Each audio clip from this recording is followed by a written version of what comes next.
Hello everybody, this is Battlefleet Gothic Armada II. For those of you who aren't aware, Battlefleet Gothic is the space combat sort of portion of the classic tabletop game Warhammer 40,000. And it has all the same factions and events and all the same sort of just glorious, grimdark nonsense that 40k is known for, but more of it is in space now, and involves giant, basically floating cathedrals.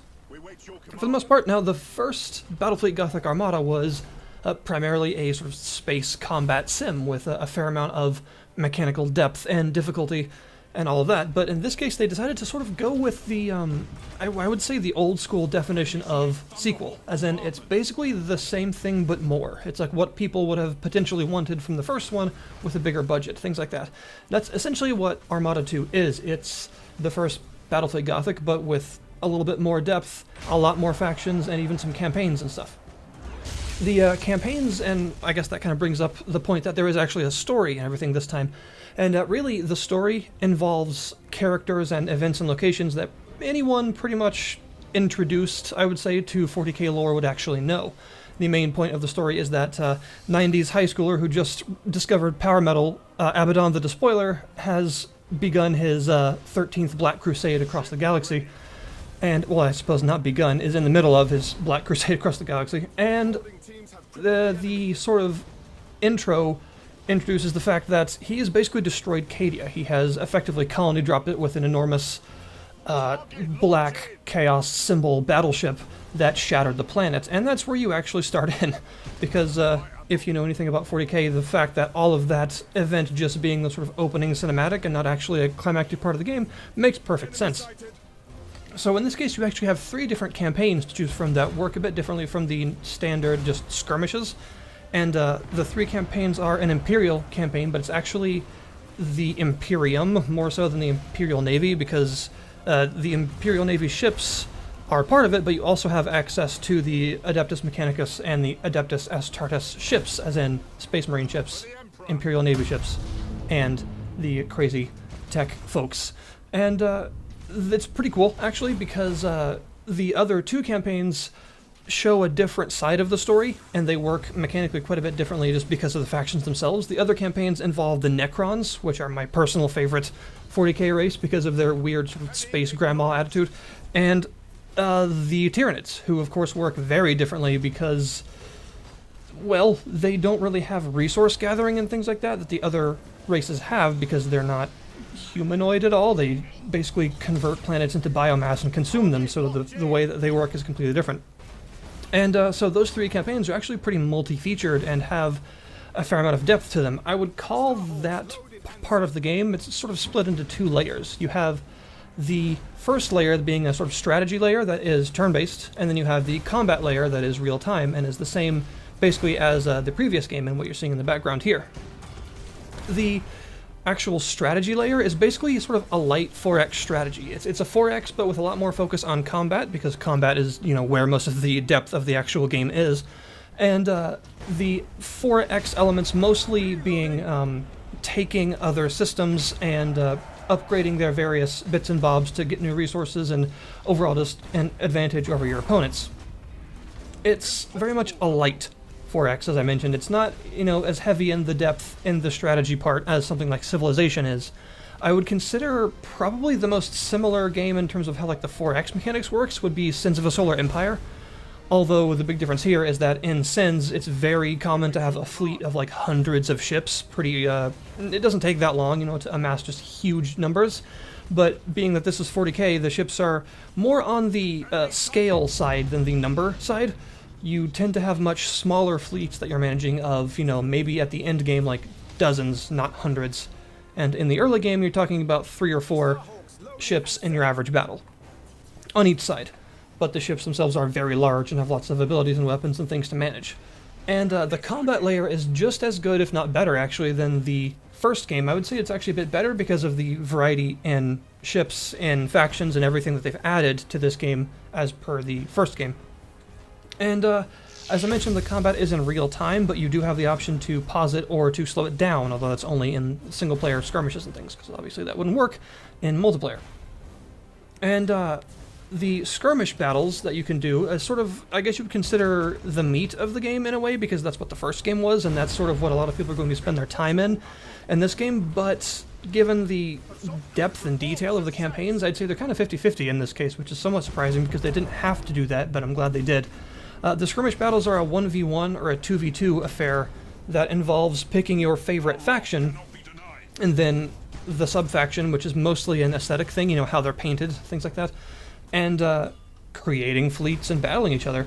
They have actually included all 12 factions from the tabletop, which is a lot. That includes people like, of course, you know, Space Marine fleets, Imperial Navy fleets, Necrons. You have various forms of the Eldari in this case. You have 3 different forms of them that have entirely different ships and entirely different sort of weapon sets and how they actually work. And you even have the Tau, whom I have noticed that for some reason in a lot of 40k games the Tau are sort of not included. I don't know why that is. I don't know if it's because people find them boring. I don't think they're boring. But I've noticed that they don't tend to be in very many games unless the game is about them specifically, like Fire Warrior, which we don't talk about. But yeah, the Tau are actually in here. Both of their sorts from the tabletop game, the Tau Merchant Fleet and the Tau Protectors, are actually available. But aside from all of that, one of the more interesting things about the sort of single-player aspect that is very different is the fact that you're kind of capturing all of these interconnected sectors, as you can see here, represented by these sort of circular influence bubble thingies. And there are actually multiple bits of space in each campaign, so a sector isn't all you actually have to manage, and interconnecting them will improve the sort of passive abilities that all the points of interest on each planet and moon and things have. Things like maybe one is a forge world, so it gives you extra income, and maybe also upgrades the hulls of some of your like heavier class ships and things like that. Each place has different sort of passive elements to how they operate. And having them actually connected in the sort of a straight line, in that, you know, the enemy doesn't own any sector in between, allows you to get more and more powerful and build a sort of small empire, effectively, in sort of 4X fashion. But, of course, you then zoom out and see that there are multiple large sections of space, each sectioned off into sectors. How many times can you use that word? That sort of make this big web overall as the campaigns progress. Which is cool because it makes the 4X, although light, have a bit of depth and some sort of interesting decisions to make and things like that, and more than just, you know, taking planets and continuing on in a straight line. But as usual with games in the 40k universe, combat is the main feature, and the actual combat, the real-time combat, is definitely the most depthy and interesting part of the game. You have everything from a pretty individual ship modeling. For instance, if, say, your ship takes a lot of damage on the engine section and actually slows it down and prevents some of its special maneuvers, then the engine section of the ship will actually show physical damage on it. And it even goes down as specific as individual weapons being able to be destroyed or damaged, and will actually show that if you zoom in and look at them. So like those gigantic macro batteries on the sides of big Imperial ships will actually get, you know, sort of all fiery and blown apart as the battle goes on. And ramming is, of course, very much a legitimate tactic still, and a lot of fun, unless you do it accidentally, because you gotta very much worry about the speed and mass of the ships that you're ramming. But basically this means that the combat is as interesting as ever for Battlefleet Gothic, and has quite a bit to do, honestly. It gets kind of hectic because you're trying to manage these various groups of ships that you may or may not have sort of specialized into individual groups. Like, you know, you have one that's very fast that's trying to go around and take out the, say, turrets or minefields around the area, and so that your larger ships can maneuver easier. Or maybe you have a contingent of small stealthy ships that are meant to go out and actually capture victory point areas to, you know, be faster than the enemy, but you have a larger contingent sort of supporting them from the middle. There's a lot of different strategies you can employ here, and the fleet customization is pretty interesting. So I mentioned that there are subfactions, and those are mostly cosmetic, really, in the sense that it's mostly the sort of color scheme and overall aesthetic theme of the faction that you're actually playing. You know, Chaos, for instance, will have all of its various ships and things colored very differently depending on who you decide to use, but for the most part, the subfactions are cosmetic. And Of note, it does include Thousand Suns, which is unarguably the best Chaos faction, don't even argue. And there are lots of sort of individual bits that you can customize about all this. So a fleet will have a commander, an actual sort of physical flagship. So it's not just meant to be you as the player being the commander, like invisibly. It's actually a person on the field, and they have a flagship that they're in. And if you lose that flagship in most of the campaign missions, you will actually lose the mission, and sometimes entirely the campaign itself. And in a skirmish battle, if you lose that flagship, then the rest of the ships in battle will take a huge morale hit. So the commander is actually important, and the commander also has 4 slots for every faction, and 2 of them involve these sort of active abilities that you can choose, things like plasma bombs, disruption bombs, all sorts of things like that, or say a big shield reinforcement, just various active abilities, and then 2 passive abilities that they can also choose that will affect their ships in various ways, improving certain weapon types, or giving them like a huge boost to range of one particular weapon, or say making their ships on average faster of the lighter classes. Just all sorts of various things, and all of the passive and active abilities differ completely between all of the factions. So all 12 of the factions will have different selections to choose from, and about half of them or so will be locked when you actually start a skirmish, and you must actually, skirmish repeatedly with that particular faction and get it leveled up to actually unlock the rest of the skills to use. So that actually does give you a bit of progression in the multiplayer in order to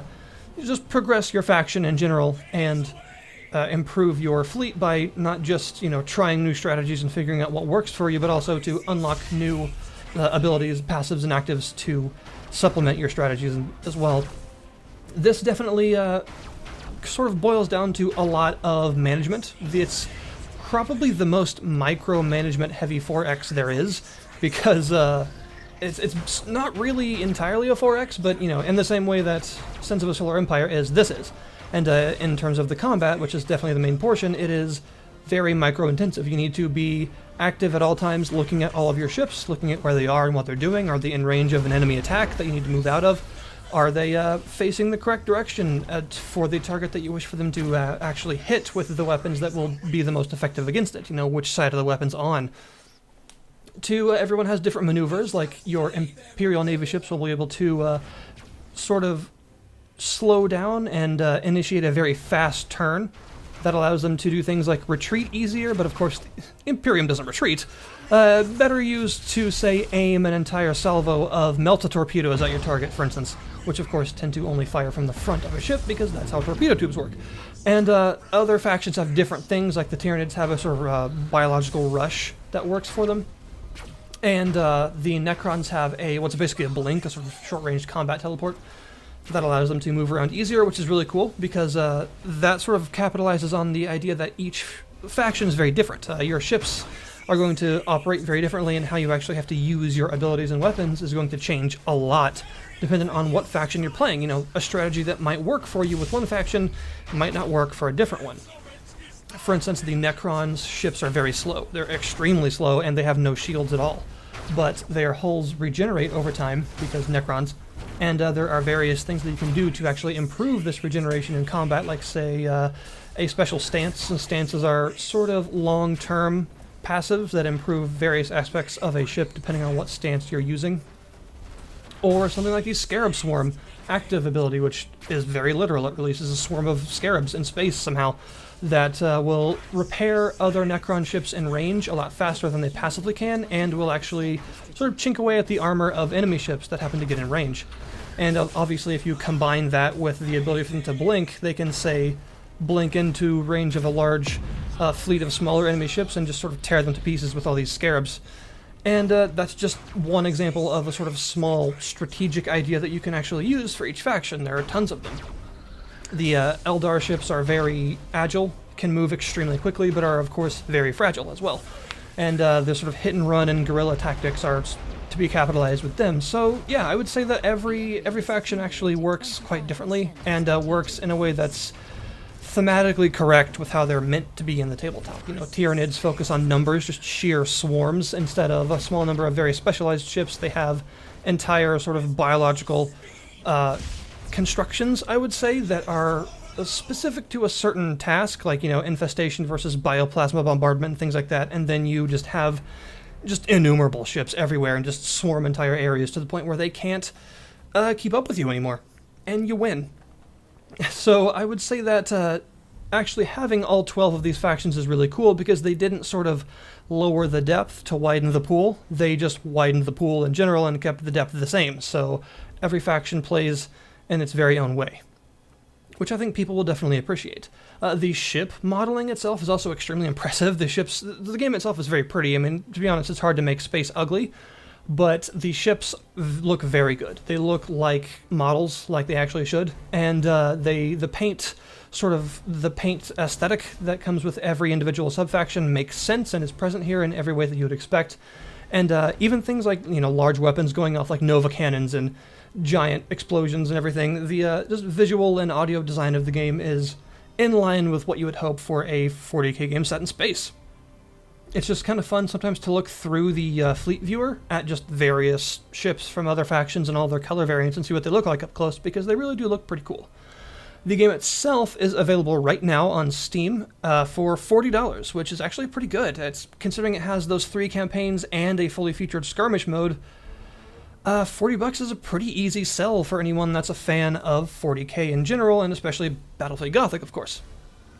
I think it's really cool that we're getting more individual sort of 40k universe games, things like Moortime and Battlefleet Gothic and Vermintide and all sorts of things that aren't just 40k in general. Of course, Vermintide is Warhammer Fantasy, but you get what I mean. The tabletop universes, instead of just being the entire universe sort of in a game, it's specific tabletop versions of that universe, sort of translated to video game form, which is cool, and I'd like to see more of that for sure.